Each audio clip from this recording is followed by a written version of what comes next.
Hey, it's Meatball. And Mark. And this is the Rocker Morning Show on demand from 107.7 RKR. 107.7 RKR, it is the Rocker Morning Show with Meatball. And Mark Frankhouse. What's up, buddy?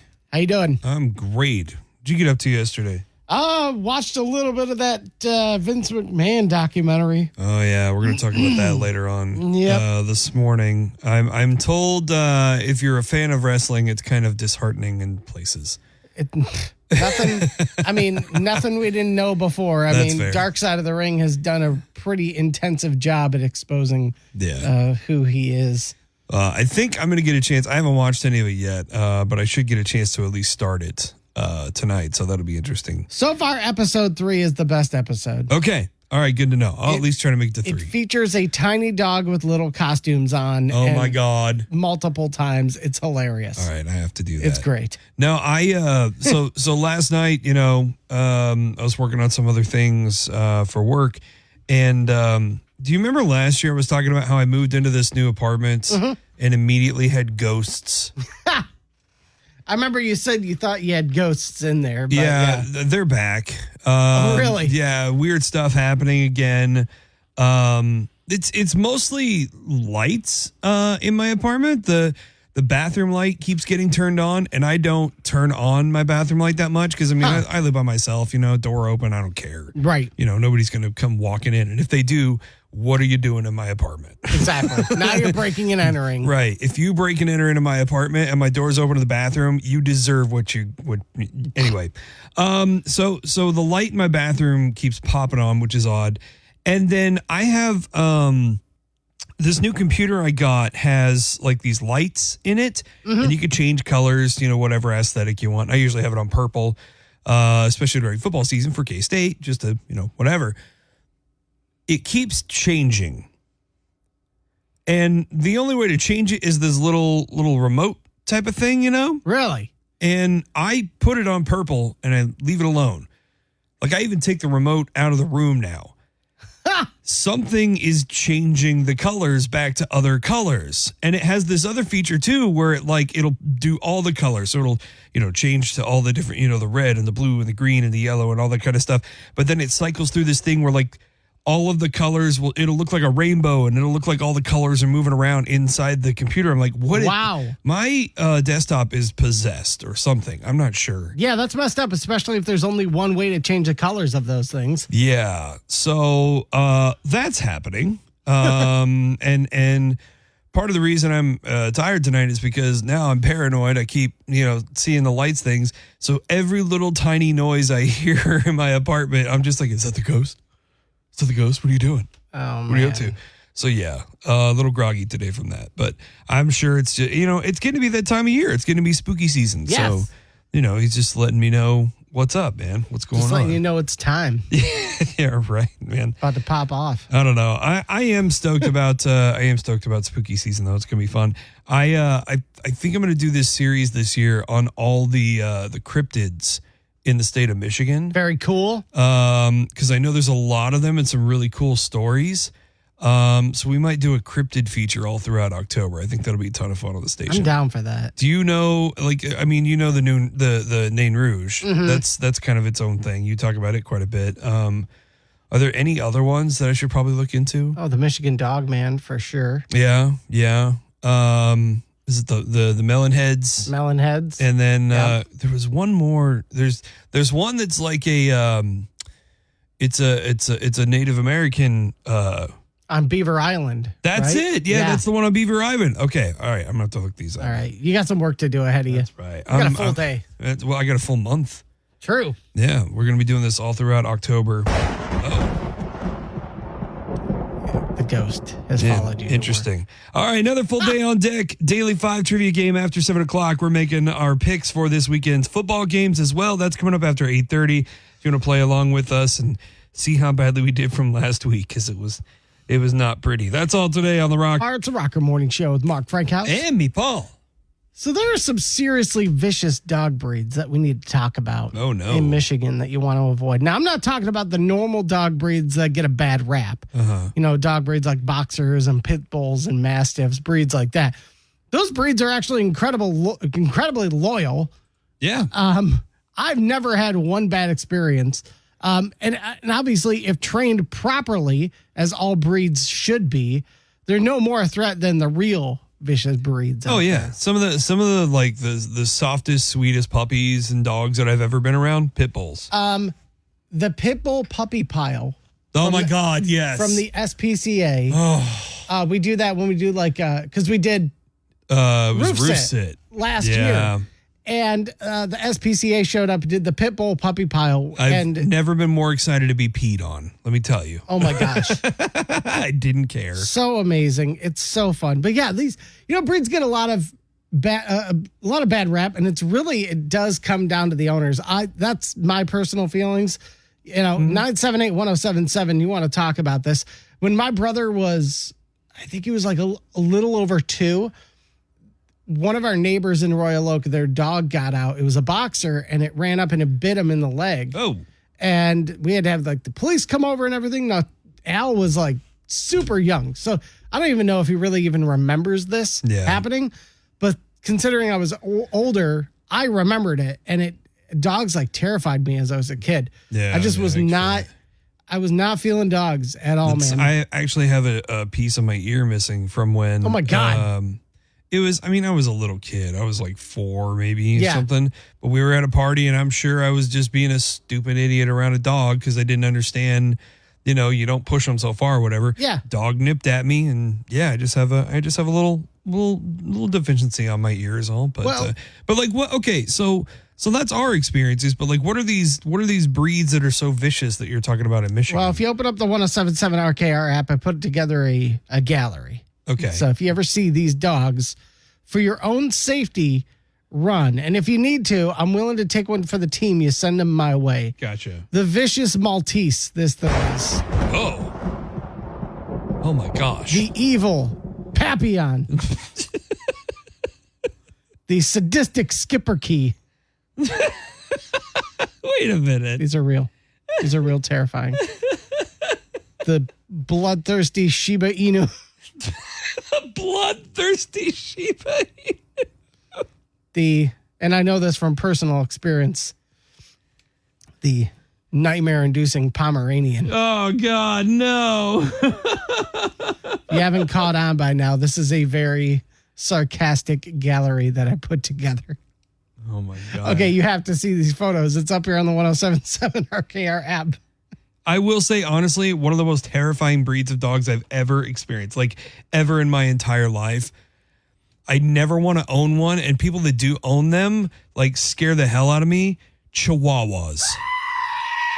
Like, just horrify me, man. Those dogs are the worst, the absolute worst. See, I think they're adorable. They're nice when they're talking about Taco Bell and stuff, but when they're talking about Taco Bell. when they need a bigger box and when they're hanging around with Godzilla and being like, oh, yo quiero Taco Bell. That's great. Like, that guy's adorable. No, every other Chihuahua I have met or experienced, they're like yo quiero Meatball. and trust me, I don't taste good. They know that, and that's why they're mad at me. It's time to turn up your dials and tune out the traffic because we're playing The Daily 5 on the Rocker Morning Show. Testing the mental magnitude of your favorite morning monkeys on the radio. And now, your hosts for The Daily 5, Meatball and Mark Frank House. It is The Daily 5 where Mark and I ask each other questions. The other one answers. Today, I'm asking the questions. Mark is answering. Mark, you got some help on the line today from our good buddy, Zach. Good morning, Zach. How are you? Hey, good morning. Good. How are you? We're doing great, brother. You got to help me get 3 out of 5 questions correct. If you do, we will take the win for the week 3-1. If not, Meatball will force a game 5. All right. Question number 1. This is entertainment. All right. In July of 2010, the world's shortest concert was held in St. John's in Newfoundland and Labrador, Canada. It was one note, and the band that played it was who? Was it the White Stripes, Fall Out Boy, or Haim? Talk about obscure stuff. I think it's Haim. Haim. Yeah, there we go. What were you saying, Zach? I just said talk about obscure stuff. Yeah. Yeah, that's really strange, huh? Man. said 2010. 2010, uh-huh. Yeah. White Stripes, Fall Out Boy, or Haim? All were pretty relevant at that time.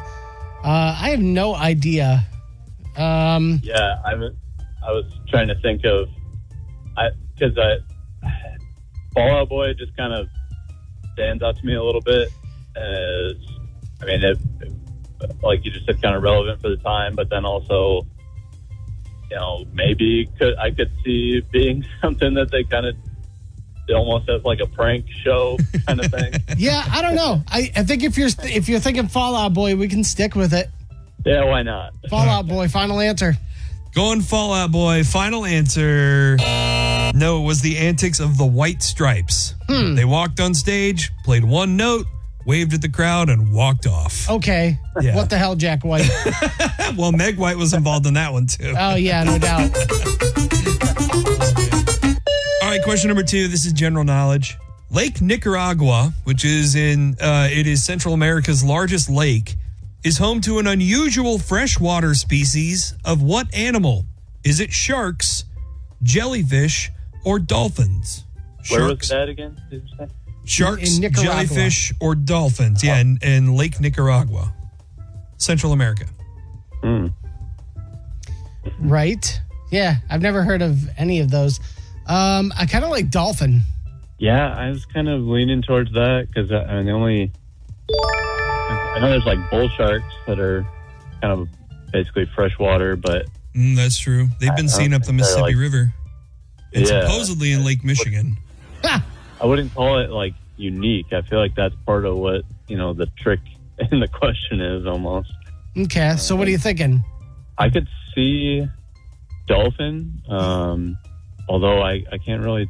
Dolphins. Oh, you know what I'm gonna. Well, we gotta get an answer here. So, because I mean, dolphins are just. I mean, they're mammals. So Yeah. So I know they live in the sea, but yeah, I don't know. I say if you're cool with it, we run with dolphins. sure. All right, dolphins. Final answer. Dolphins' final answer, unfortunately, it is a very unique and individual species of freshwater shark. It's not a bull shark. It is its own freshwater species that lives in this lake. Interesting. Found nowhere else in the world. All right, we're gonna have to fact check that. And Lord. All right, question number 3. This is history. Today is Johnny Appleseed Day. We all know who that is, right? Well, Johnny Appleseed supposedly planted thousands and thousands of apple trees across the Midwest, but to this day, only one is known to still be alive and standing, and it's located in what state? Is it Ohio, Indiana, or Pennsylvania? I have no clue on these questions, Zach. Yeah, these ones are Super obscure. Are particularly tough today. How do you not know every little thing about Johnny Appleseed? Come on. Oh, yes, of course. Disney made a whole cartoon about it and everything. Can you say the options one more time? It's Ohio, Indiana, or Pennsylvania. For the record, I believe he's originally from Pennsylvania. That doesn't mean anything, Meatball. Shut up. For the record, I'm just going to play more mind games with you. And we're going to answer Pennsylvania, and Meatball's going to be like, no, it wasn't Pennsylvania. No. I like Ohio for some reason. I was going to say, as much as I don't want it to be Ohio for some reason. Even though it's probably Indiana, we'll go Ohio, final answer. Going Ohio, final answer. That is correct, actually. Wow. It is Ohio. Man. Yeah. So you were right, too. It wasn't Pennsylvania. Right, yes. Thank you for the mind games, Meatball. Question number 4. This is entertainment. Early on in the creation of a Goofy movie, who did producers originally want to voice Goofy? Was it Steve Martin, Robin Williams, or Jason Alexander? Jason Alexander did the voice for Timon in The Lion King. Yeah. Okay. Yeah. That's a tough So one. Steve Martin. Robin Williams or Jason Alexander? Who did they originally want to do the voice? I'd say, you can make a point for Alexander and Robin Williams, but I think because Steve Martin is so like off base, I could see it being Steve Martin. Yeah, it does kind of stand out to me. I don't recall his, him doing a lot of like voiceover, necessarily. Yeah.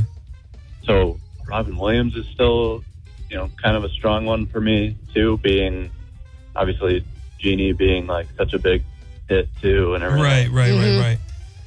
So you're feeling Robin Williams, Mark, you're feeling Steve Martin. That one kind of popped out to you? Yeah. So it's probably Jason Alexander. I say we go with that since we're in disagreement. Sure. Jason Alexander, final answer. Jason Alexander, final answer. Oh, man, you did the thing we keep saying we're going to do and got it wrong. No, it was Steve Martin. They originally wanted to do Steve Martin. Yep. But to counter-protest that, to prove that was a bad idea, they had the original voice of Goofy read the movie just straight voiced. And that's when they realized, oh, no, we need you to do the Goofy voice for this movie. So that's funny. Well, Zach, we couldn't get the point. Meatball forces a game 5 for tomorrow. And we continue the trend of not being able to answer questions correctly. But congrats, Zach. Hopefully you'll have better luck than I. You got $20 in scratch-off tickets, brother. Thank you. Hey, no problem. Better luck next time. 107.7 RKR is the Rocker Morning Show with Meatball. And Mark Frankhouse. The town of Marshall is buzzing right now because signage has gone up for a new Italian restaurant in town. Man. This is in the downtown area. I'm told it's taking the place of a former taco place called Torti Taco. Okay. That was down there. I guess originally before that, it was even another Italian restaurant. So this is going back to what that was. But the new restaurant is going to be called Pasta Bella. And if the pretty font is any indication, it should be pretty good. I would hope so. Now, to be clear, this is not the same Pasta Bella that is also kind of like one of those sit-down chain restaurants that somebody pointed out is in Georgia. There were some posts that had links to their menu and their site and stuff. It's not the same thing. This is a complete one-off by the owners, who I'm told also own El Tajín Mexican restaurant in Marshall. So if you like the food and service there, then this should be pretty good.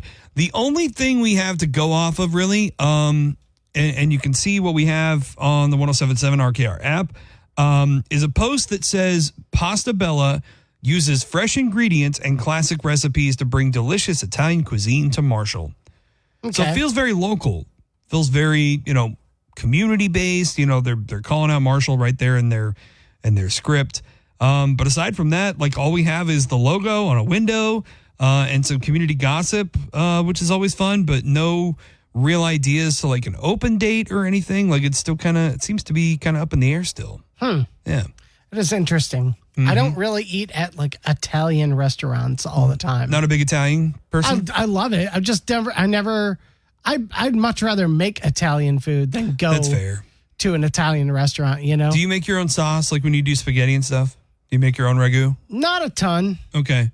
I've started doing that recently. Instead of like the jarred stuff. Yeah. There's so much sugar and preservatives and that kind of stuff. I'm trying to cook more at home. Yeah, I usually get the stuff without all that crap in it. Right. So. And there's some versions that have, definitely lower amounts of that.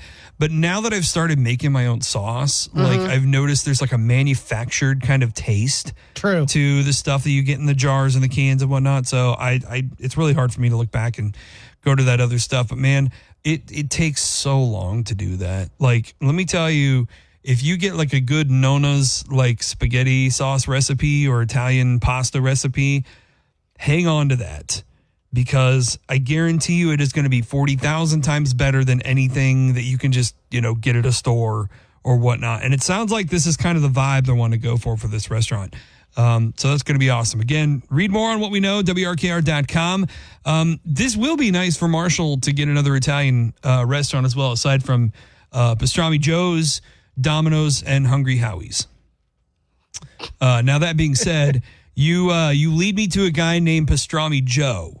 I have to imagine that he's got good Italian food, or He's in the 1077 RKR. It's a Rocker Morning Show with Mark Frankhouse. And Meatball. I usually give these national publications a bunch of crap when they come out with these lists saying silly things like, oh, this is the ugliest city in Michigan. And then they go Ypsilanti because we measured the analytics of the population density and the annual income. And it's like, we set up security. Are you even trying anymore?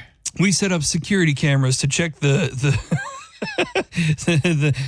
faces of everybody that lived there and put it through a database. For real. Like they always say, oh, we measure the analytics of the annual income based on the density of the population. It's like, what are you even talking about at this point? You're just saying things to say them. And normally I just crap all over these things, but there's one that actually just came out up here on the 1077 RKR app that I was actually impressed with. And it was the hippiest city in each state. Okay. And is it based on how many Grateful Dead concerts happen in the town? Yes, how many times Fish is visited? Oh my gosh. Yeah,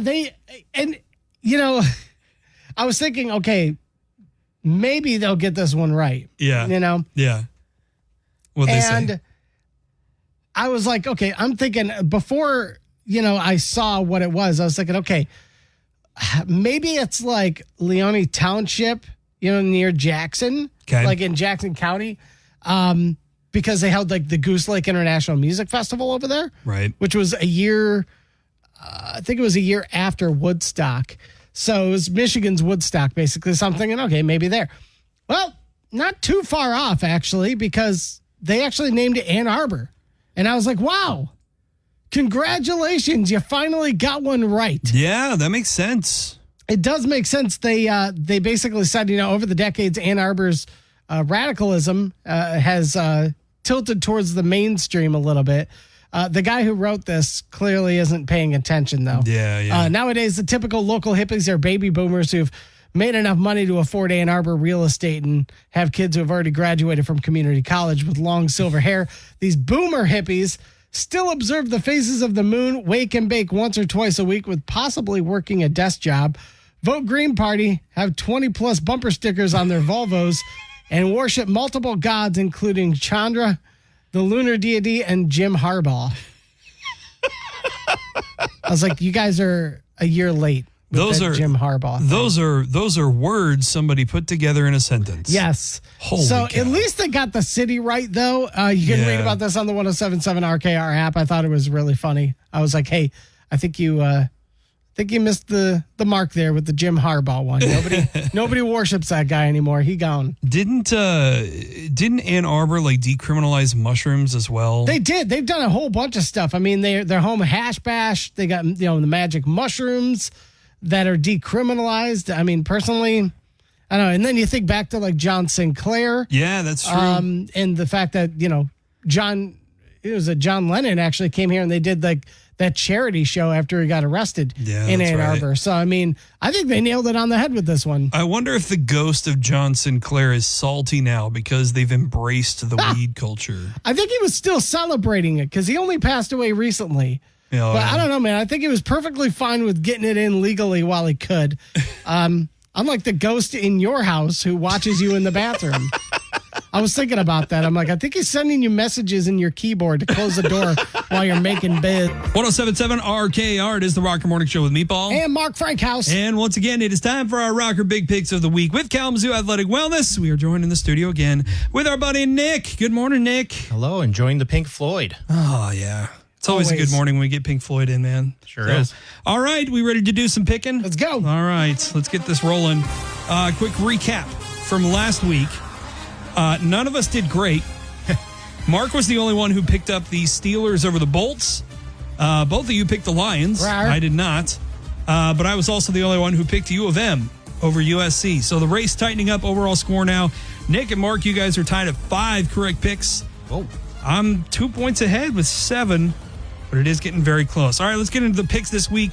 Mark, you're up first. Yes, we're going to go with the Chargers against the Chiefs/refs. The ultimate question is if Harbaugh can get a guy to spy on the refs to know what calls they're going to let the Chiefs slide on. If they do, they'll have the advantage. I don't know if that's in the script, though. I see the refs beating the Chiefs beating the Chargers, rather. 31-17, rolling over them. Nick, how do you feel out there? I think the Chiefs are going to come away with this one as well. I think it's going to be 24-17. 24-17. I think the refs are going to help the Chiefs as well. I think the Chiefs are going to roll on the Chargers, though. I think it's going to be 35-10 Chiefs on that one. All right. Game number 2 there, Meatball. Yeah, Western versus Marshall. Both teams 1-2. Western coming off an early bye week. Marshall, their last 2 games, getting beat up by Virginia Tech and pummeled by Ohio State. But they were able to put some points on the board in both games. Western got trounced 56-0 by Ohio State, though, earlier in the month. This is a road game for the Broncos. Like I said, they did get that extra week off. I think it's going to be close, but I'm picking the refreshed Broncos over the Thundering Herd Marshall, 45-38. Yeah, also going with Western on this. Shaky, but they've had a week off, and it's going to be a big boy. 52-34 Western going over big. Ooh. I'm not scared. Nick, who you got with that one? Man, I always got to go with my boys, the Broncos. They, like you said, they're rested up, so I think they're going to go in there and they're going to put the beating down on Marshall. I think it's going to be 34-21. 34-21. I like it. Nick, what's your game this week? My game this week is going to be Lions-Seahawks on Monday Night Football. Yeah. When I looked into this, I was surprised. It's on ABC. I didn't know they were doing Monday Night Football on ABC this year, but that'll be exciting. I don't have to have cable for it. Lions are coming off a big road win against a better-than-expected Arizona team. The Seahawks are undefeated, but they haven't really played anybody yet. Right. The Seahawks have had our number the last few years, but I think this is the year the coaches figure it out. It's going to be a barn burner for sure. Lions 38-35. Yeah, they announced the blackout jerseys. It's going to be rocking. Ford Field's going to be fired up. Expect an offensive Monday night. Lions 37-24 victory. Yeah, I think a big win for the Lions over the Cardinals, who looked pretty good a couple weeks ago. I had the Lions at home, big 45-17. Finally, the Kalamazoo Athletic Wellness big pick of the week. Number 2, Georgia. Number 4, Alabama, playing in Tuscaloosa. Playoff football in September already. Yeah. Give me your thoughts on this, Mark. Jake Black's alma mater is going to be crying at home because Georgia is going to kick the winning field goal at the buzzer. Hey, you know what? I gave love to his Steelers last week. Not happening for Bama. 31-28, Georgia, big victory. What do you think, Nick? So I think that this is going to be close as well. I think it's also going to be a last-minute field goal, but I'm going to take Alabama to win by that last-minute field goal, and I think it's going to be 24-23. It's 34-23. I'll tell you, this is the first pick. 24-23. I was going to say, this is the first pick against the fray, so we've all agreed on everything up until this pick. All right, this is literally a coin flip for me. But you guys are putting an awful lot of points on the board for 2 SEC teams. I'm just saying. I think it's going to be Georgia 13-10. Wow. Again, end of the game field goal. Yeah. Hit us up on the 107.7 RKR app. Let us know your picks and make sure to visit Kalamazoo Athletic Wellness on Westnedge. Nick, you guys got a lot going on over there? Yeah, I mean, we're rocking and rolling. We're getting back with Western again this week, which is great. This is the last week people can take advantage of that $40 off our Wellness Plus memberships. So get into the website, check it out, see if it's something you're interested in, and we'll get going on that. Fantastic. Well, good luck this week with your picks, fellas. Yeah. And if you, the listener, would like to try your luck along with us, we actually have $20 in Michigan Lottery Lions scratch-off tickets to give away. Yeah, we got those new Lions scratch-offs. So easy enough. Just have to be lucky caller number 7 for those. 978-1077, caller 7. You are getting those Lions scratch tickets from Michigan Lottery. Rawr. Good luck, everybody. 107.7 RKR. It is the Rocker Morning Show with Meatball. And Mark Frankhouse. So the Vince McMahon documentary is out now on Netflix. And among a number of other things that this show exposes for fans, it's also calling into question the attendance at WrestleMania 3 at the Silverdome. Now, I have not seen it yet. I'm probably going to watch a little bit of it tonight. But I'm going off of the information that we have over at WRKR.com on the app on this. But from what I'm gathering, the attendance that day was allegedly over 93,000 something 173 people. Yeah. But I guess nobody else is buying that. Only Vince McMahon and those who continue to live in the kayfabe world keep saying that number. Specifically, Dave Meltzer, who has been covering wrestling for a long time, I guess. Mm-hmm. There's video of him saying, no, there were only 78,000 people there that day. It's like, okay, Dave, did you count? Right. Did you sit there and individually count everybody one by one? No, you didn't. But a lot of other wrestlers, too, were saying, like, no, it's not. It didn't reach that number. It didn't come close. It's an interesting topic, and I know, you're shaking your head. That's a thing to be proud of if you're a Michigander, right? Yeah, I mean, this was a pretty historic event that took place because it held the world indoor attendance record. And that's another thing, too. It's not just like WWE blowing it up, but it legitimately held a record. And if you're going to like hold a world record, you're going to have somebody there to verify those numbers. Right. So I wonder if they were just loosey-goosey with those numbers back in the day, Yeah. Or Vince McMahon just like intimidated them to like, no, it was 93,000. I don't know. So, I mean, if that's in question, then what else is in question? Like did Vince McMahon really explode in 2007? Oh, no. Did Bret Hart actually beat Shawn Michaels in Montreal? Actually, I think that did happen. Are you telling me Mae Young didn't actually give birth to a hand that was supposed to be Kane's baby? It's possibly real. See what they're saying now. We've got the full thing, WRKR.com. Now, I do want to point out, Mark, even if that record held, and there really was 93,173 people there in the Silverdome to see the Slam heard around the world. That happened in March of 1987. 6 months later, that record was broken anyway by none other than Pope John Paul II, who pulled in 93,682 people to the Silverdome. The Lord works in mysterious ways, Mark. Especially when the Pope took that RKO out of nowhere, man. That was huge. 107.7 RKR. It is the Rocker Morning Show with Meatball. And Mark Frankhouse. We have to offer up our congratulations to the family of Kyle and Aaron Baker. All right. Who recently had a new baby in Kalamazoo. Woohoo! The Bakers, who live in Vicksburg, were expecting their third child. And earlier this week, Kyle went into labor. They hightailed it out of Vicksburg to get to the hospital here in Kalamazoo. Well, things did not go as planned. Dad, Aaron, had to pull off to assess the situation because Kyle was apparently coming along pretty fast. So he pulled off into the parking lot of one of his favorite places, One Well Brewing. What? And no, he didn't stop to get a beer. That was like the common joke was like, oh, he just stopped to get a beer before the baby was born and whatever. Understood. Yeah. I mean, I get it, but that's not what happened. No, he pulled over to the parking lot on the way into town just to, make sure everything was okay. And that, my friends, is exactly where new baby Baker was born. Oh, my gosh. Yeah, they didn't make it to the hospital. They had to call some ambulances to, help come in and make sure everything was safely done and, the baby was okay.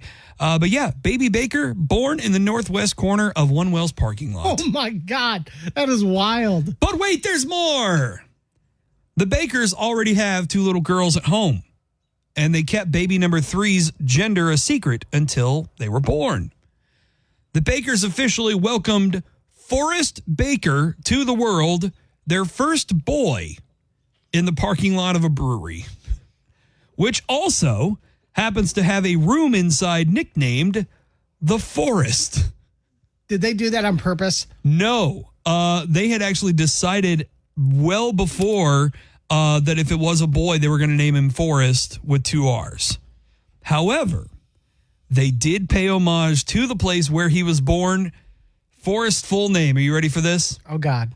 Forrest Wells, as in One Well, Baker. That is legendary. That's awesome, right? That is so cool. That is so awesome. Oh, I'm super jealous of this baby. That blows my mind.